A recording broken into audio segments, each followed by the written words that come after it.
लोकसभा चुनाव की तारीखों के ऐलान से पहले बीजेपी ने उम्मीदवारों की पहली लिस्ट जारी कर दी है। इस लिस्ट में 195 कैंडिडेट्स के नाम घोषित किए गए हैं।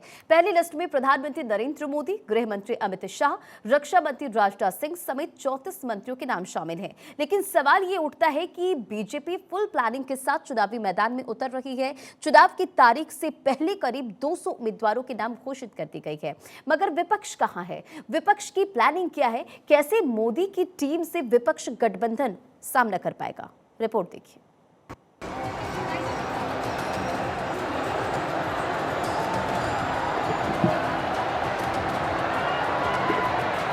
की बार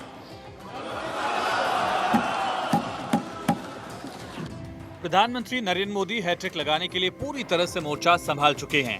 बिना थके, बिना हारे, दिन और रात एक किए हुए हैं। हर एक चीज पर अध्ययन कर रहे हैं। गुरुवार और शुक्रवार सुबह 3:30 बजे तक सीटों के नाम को लेकर माथापच्ची की और 48 घंटे के अंदर 195 उम्मीदवारों के नामों का ऐलान हुआ। पहली लिस्ट में 195 नाम, पहली सूची में 34 केंद्रीय मंत्रियों के नाम। 195 में से 28 महिलाओं को बनाया गया उम्मीदवार। 50 से कम उम्र वाले 47 उम्मीदवारों को मौका। पहली लिस्ट में 27 SC और 18 ST के नाम।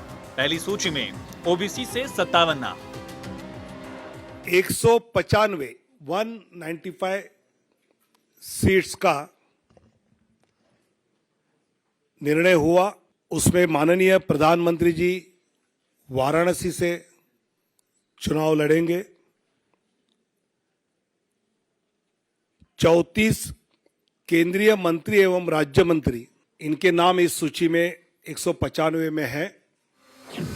पहली लिस्ट में प्रधानमंत्री नरेंद्र मोदी, गृह मंत्री अमित शाह, रक्षा मंत्री राजनाथ सिंह का नाम भी शामिल है। पीएम मोदी वाराणसी से ही चुनाव लड़ेंगे, जबकि लोकसभा अध्यक्ष ओम बिरला अपनी सीट कोटा से चुनावी मैदान में ताल ठोकेंगे।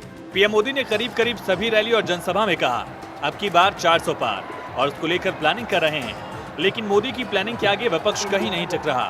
प्लानिंग तो छोड़िए, अभी तक सीट शेयरिंग पर बात फाइनल नहीं हुई। इंडी गठबंधन में अभी तक पूरी तरह से सीट शेयरिंग पर नहीं लगी मुहर। महाराष्ट्र में इंडी गठबंधन के नेता केवल बातचीत ही कर रहे हैं। बिहार, झारखंड में अभी तक सीटों पर फाइनल बात नहीं हुई। बंगाल में ममता बनर्जी के साथ चुनावी मैदान में होंगे या एकला चलो, जानकारी नहीं। जबकि पीएम मोदी को देखिए तो न केवल सरकार चला रहे हैं, बल्कि रैली भी कर रहे हैं और एक सीट पर नजर बनी हुई है। 21 और 22 फरवरी को मोदी गुजरात दौरे पर रहे। 22 की रात वाराणसी पहुंच गए। 23 फरवरी को रोड शो के बाद सौगात दी। अगले दिन 24 को और 25 को फिर गुजरात दौरे पर रहे। 26 फरवरी को रेलवे को मेगा सौगात दी। 27-28 फरवरी को केरल और तमिलनाडु गए। 29 फरवरी को उम्मीदवारों के नाम पर मंथन हुआ। 11 बजे रात से लेकर करीब 3:30 बजे सुबह तक नामों पर चर्चा हुई। 1 मार्च को झारखंड के धनबाद में रैली की।